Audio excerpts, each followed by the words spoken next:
इस कार्यक्रम के पुण्यार्चक हैं श्री धनेन्द्र जैन, धन्ना सेठ, अभिषेक जैन, हर्षित जैन, समस्त परिवार। Deep Jyoti rubber private limited, manufacturer of rubber pipe, rubber sheet, electrical mat sheet, sector 5, Noida, Uttar Pradesh. Shri Sunil Jain एवं श्रीमती मनीषा जी, अक्षत जैन, मोना जनरेटर्स, निर्माण विहार, दिल्ली। धन प्रेमी बंधु, तो रत्नखंड श्रावकाचार ग्रंथ में पहले अपने लिए सम्यक दर्शन का वर्णन बताया गया और उस सम्यक दर्शन के अंतर्गत 7 तत्वों का विवेचन और सम्यक दर्शन के आधार स्तंभ देव शास्त्र गुरु पर श्रद्धान करना ये बतलाया गया। तो उन पर देवशास्त्र गुरु पर श्रद्धान करना सम्यक दर्शन है, इस बात को यहाँ पर बतलाया गया। अब उस सम्यक दर्शन का वर्णन सुन लेने के बाद का आचार्य भगवान ने सम्यक ज्ञान और सम्यक चारित्र का वर्णन, तो सबसे पहले सम्यक दर्शन का वर्णन इसलिए किया गया क्योंकि सम्यक दर्शन ही आधार स्तंभ है और इस आधार स्तंभ में श्रद्धान का सबसे बड़ा मूल्य हुआ करता है। अगर हमारा श्रद्धान मजबूत है तो आगे का ज्ञान भी अपने आप मजबूत हो जाएगा और आगे की क्रिया भी दृढ़ हो जाएगी। ये यहाँ पर बतलाया गया। तो उस श्रद्धान के अंतर्गत अब यहाँ पर श्रद्धान का वर्णन हो जाने के बाद ज्ञान का वर्णन बतलाती है। तो ज्ञान किसे कहते हैं, ज्ञान क्या चीज है? वैसे देखा जाए तो प्रत्येक जीव के अंदर ज्ञान होता ही है, नेचुरल होता है, वह कहीं अलग से नहीं लाना होता है। जब वह नेचुरल ज्ञान है तो उसको समीचीन ज्ञान क्यों नहीं कहते? बात ही आती है। समीचीन इसलिए नहीं कहते हैं क्योंकि जब तक हमारा दृष्टिकोण समीचीन नहीं होगा तब तक ज्ञान में और सोच में समीचीनता नहीं आ सकती है। ये हमेशा से ये सिद्धांत रहा है। तब तक हम एक रूढ़िवादी ख्याल के अंतर्गत चलते रहेंगे और जब हमारा दृष्टिकोण समीचीन हो जाएगा तो हमारा वह रूढ़िवादी ख्याल अपने आप दूर हो जाएगा, उसको कोई अलग से लाने की आवश्यकता नहीं रहेगी और फिर हमारा सिद्धांत भी अपने आप समीचीन होता चला जाएगा और क्रिया भी फिर सही होती चली जाएगी। लेकिन जब तक श्रद्धान सही नहीं है तब तक ज्ञान कितना ही हो जाए वो कहीं ना कहीं अटक के रह जाएगा। इसलिए इस ज्ञान को समीचीन ज्ञान नहीं कहा। एक बार की घटना है कि हम अहमदाबाद में चतुर्मास कर रहे थे। वहां पर एक मिलिट्री के रिटायर्ड सरदार जी आकर के बैठते थे, बुजुर्ग थे, आकर के बैठते थे। 1 घंटा 1.5 घंटा सुबह, इतना ही शाम को, और दोपहर में टाइम मिल जाए तो आके बैठ जाते थे। मैंने उनसे पूछा, सरदार जी आप यहाँ आकर बैठते हैं, हम ग्रंथ पढ़ते हैं, क्लास पढ़ाते हैं, आप आराम से बैठे रहते हैं, आपको कुछ समझ में आता कि नहीं आता? बोले समझ में तो बहुत कम आता है लेकिन आप बोलते हैं तो अच्छा लगता है, सुनते रहते हैं। तो उन्होंने देखते देखते पर्युषण पर्व तक का काल देखा। पर्युषण पर्व के बाद उन्होंने हमसे एक प्रश्न किया। बोले महाराज इस जैन मंदिर में शाम के समय, रात्रि के समय घंटी क्यों नहीं बजाते? क्या प्रश्न किया? रात्रि में घंटी क्यों नहीं बजाते? मंदिर का घंटा आप लोग सुबह तो आके टन करते हो, फिर चावल चढ़ाते हो, दर्शन करते हो, तो ऐसा शाम को क्यों नहीं करते? तो उसके अनेक तर्क हैं। कोई कहता है चावल नहीं चढ़ाते इसलिए नहीं करते, कोई कहता है जीव हिंसा होती इसलिए नहीं करते, बहुत सारे तर्क थे। लेकिन जब उन्होंने हमसे पूछा तो हमने कहा मामला थोड़ा गड़बड़ है, क्योंकि सरदार जी 2 महीने से बैठ रहे हैं। इसके बाद पूछा है इन्होंने और पर्युषण पर्व देख लिया, सबसे बड़ी बात यह है। तो हमने कहा सरदार जी ये जो हमारा घंटा है ना, ये हमने कहा तुम्हारी दाढ़ी की तरह है। तो वो हंसने लगे। उन्हें ये नहीं पूछा कि ये कोई उत्तर नहीं है ना। उन्होंने तत्काल कह दिया महाराज ठीक है, हमने समझ गए। बोले हाँ समझ। क्या समझे, है ना। बोले जैसी हमारी दाढ़ी रूढ़िवादी है ऐसी हमारा घंटा रूढ़िवादी है, इसके अलावा कुछ नहीं है। तो वो समझ गए, शायद आप लोग भी समझ गए होंगे। समझ गए ना? नहीं समझे, नहीं समझे, इतने बुद्धि कहाँ लगाना है ना। इसलिए तो कह रहा हूं कि श्रद्धान समीचीन हो तो आएगा ज्ञान आगे आगे दौड़ता है, और अगर श्रद्धान समीचीन नहीं है तो ज्ञान ठप हो जाता है।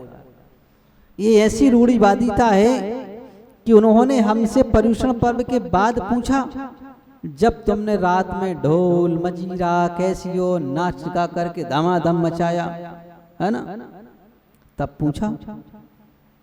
तो अगर किसी ने रात में बजाया तो अपन क्या तर्क देते हैं कि ध्वनि करने से हिंसा होती है। क्या करते हैं? तो फिर अपने तर्क उठता है कि क्या ध्वनि करने के लिए एक ही वाद्य यंत्र घंटा होता है क्या, और ध्वनि की यंत्र नहीं है? ये माइक ध्वनि का यंत्र नहीं है, ये कैसियो ध्वनि का यंत्र नहीं है, ढोलक ध्वनि का यंत्र नहीं है, पैड ध्वनि का यंत्र नहीं है। क्या ये सब यंत्र ध्वनि के नहीं है क्या? इनसे हिंसा नहीं हो रही, इनकी ध्वनि होने से। बड़े बड़े साउंड लगा करके तुमने आरती दय दनादन किया, ये ध्वनि के यंत्र नहीं है, लेकिन ये रूढ़िवादिता है, कूप मंडूकता है कि हम कुएं के मेंदरे बन गए। कोई ने घंटा बजाया, अरे तेरे को पता नहीं है कितना पाप लग गया, अब तू सीधा नरक जाएगा, है ना।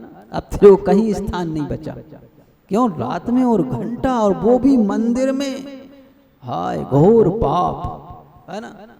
और उस समय का ये सब तुमने दनादन दिए, आदमी के कान फट गए, तो उसमें घोर पुण्य, अतिशय पुण्य, इसको कहते हैं रूढ़िवादिता, है ना, कूप मंडूकता।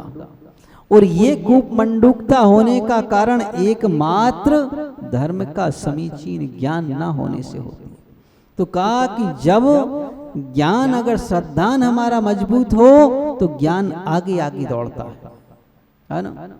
और अगर श्रद्धान मजबूत ना हो तो ज्ञान 2 कदम पीछे रह जाता है, कुएं का मेंदरा बन के रह जाता है ना। जैसे वर्तमान समय में क्या है, बालक को शिक्षा केवल पुस्तकी तक ही दी जाती है। बस तू पुस्तक का पढ़ ले और डिग्री ले ले, बस हो गया काम। इसके आगे कोई तेरे को योग्यता की आवश्यकता नहीं हुआ करती है।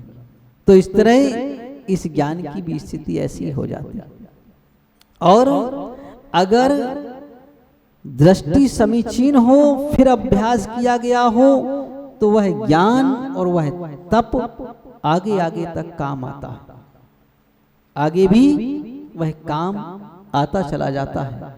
तुम्हारे द्वारा किया हुआ तप अगले भाव में भी वह काम आता है। स्वामी वाजपन देखते हैं कि किसी के पास कलाएं नेचुरल चट से आ जाती है। क्यों आ जाती है? क्योंकि उसने उस कलाओं का अभ्यास किया था और समीचीन सोच के साथ किया था, इसलिए वो कलाएं आगे चल कर के काम आ जाती है ना। तो ऐसी ही यहाँ पर स्थिति होती है। जैसे का कंस के लिए कलाएं अगले भाव का जन्म की कलाएं आगे भाव में काम आ गई। जिस समय कंस एक तापसी था, वशिष्ठ नाम का तापसी था और तपस्या करता था, लेकिन तपस्या करते समय वास्तविक ज्ञान नहीं था कि मुझे तप कैसे करना है। हिंसा में प्रवृत्ति करता था। कुछ महिलाओं ने उसका उपहास कर दिया तो उसको बड़ा अपमान महसूस हुआ। तो एक दिगंबर मुनि ने आके समझाया, बोले ऐसा करो, तप कर ही रहे हो, छोड़ ही दिया है घर, तो इसमें समीचीनता ले आओ। और उसने एक समीचीनता लेकर के आ गया और दिगंबर मुनि की बात को सुनकर के वह स्वयं मुनि बन गया। कौन? एक पंचाग्नि तप तपने वाला वशिष्ठ नाम का तापसी, वह मुनि बन गया और मुनि बनकर के तप करने लगा। और ऐसे वैसा तपस्वी नहीं, विशिष्ट तपस्वी बना। उसी मथुरा नगरी में वह तपस्या करता था, मासोपासी था। राजा उग्रसेन ने सोचा कि ऐसे तपस्वी मुनि का आहार पारना तो मेरे घर होना चाहिए, और उन्होंने एक बंधन लगा दिया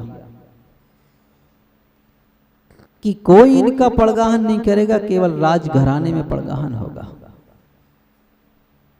ऐसा बंधन लगा, जबकि साधु की परिचर्या के लिए कोई बंधन नहीं होता है। साधु स्वतंत्र हैं, बंधन के अधीन नहीं होते, क्योंकि उनके द्वारा ही तो सारी प्रक्रिया होती है। तो उस समय भी उन्होंने एक भक्ति बस बंधन लगा दिया कि मेरे यहां ऐसा कार्य हो तो बहुत अच्छा। लेकिन संयोग की बात की कुछ समस्याएं आ गई, और समस्याएं क्या आ गई कि जिस समय वह 1 माह का उपवास करके और पारणा के लिए नगर में निकले,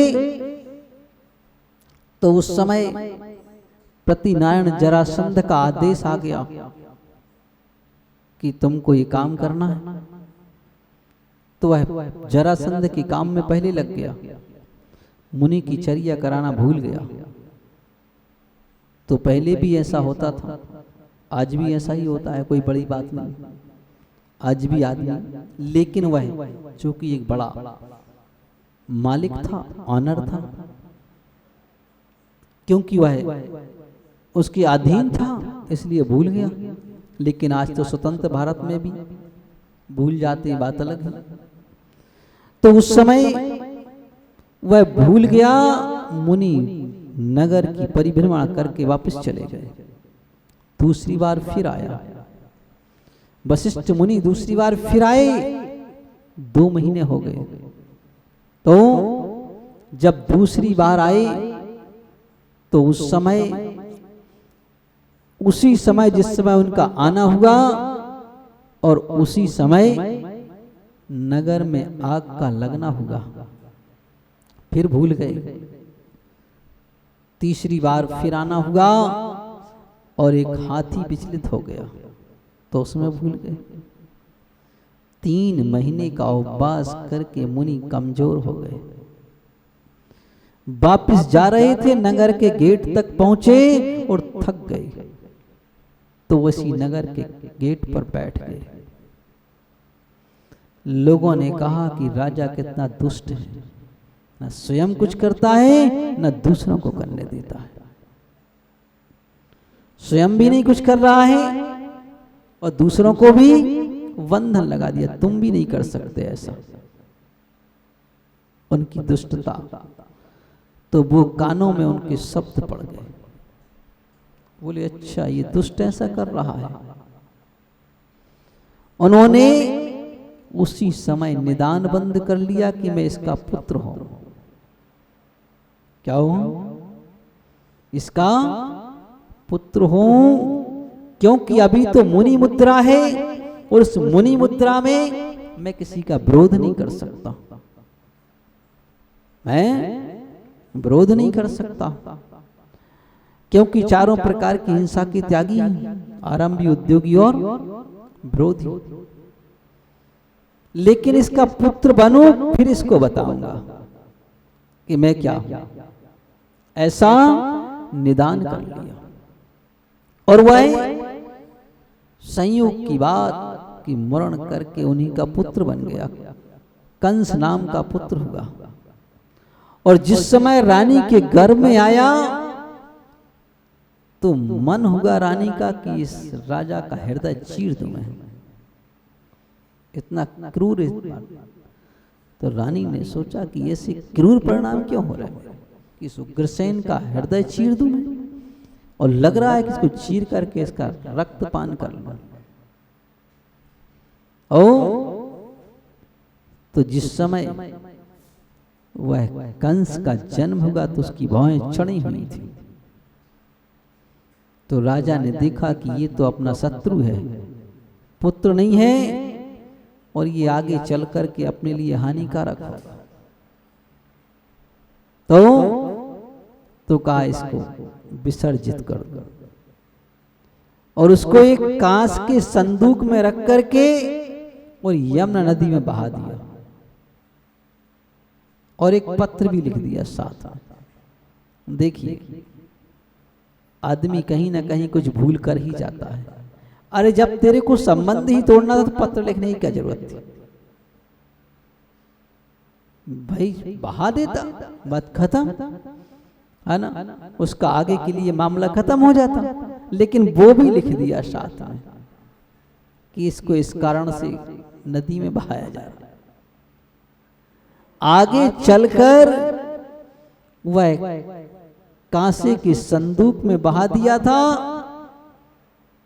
और आगे चलकर के एक मदरा बेचने वाली अपने बर्तन नदी में धो रही थी। उसने देखा कि अरे संदूक बहता हुआ जा रहा है, उसने उसको पकड़ लिया, तैर के गई और पार करके ले आई। उसमें देखा कि एक बालक है, और उसने कहा चलो पालन पोषण कर लेते हैं। उसको पाल लिया, और जब वह बड़ा हो गया, बड़ा उपद्रवी था, तो का उसके लिए पालन पोषण भी हो गया, और वसुदेव उसके गुरु भी बन गए, धनुर्विद्या भी सिखा दी, और धीरे चल के उसका राज्य भी वापस मिल गया। तो जब राज्य वापस मिला तो उसने अपने पिता को सबसे पहले जेल में डाला। बोले तू ही दुष्ट है जो मुझे पैदा होते ही साथ नदी में बहा दिया था, इसको पहले जेल में डाला, और रोज प्रताड़ना देता था।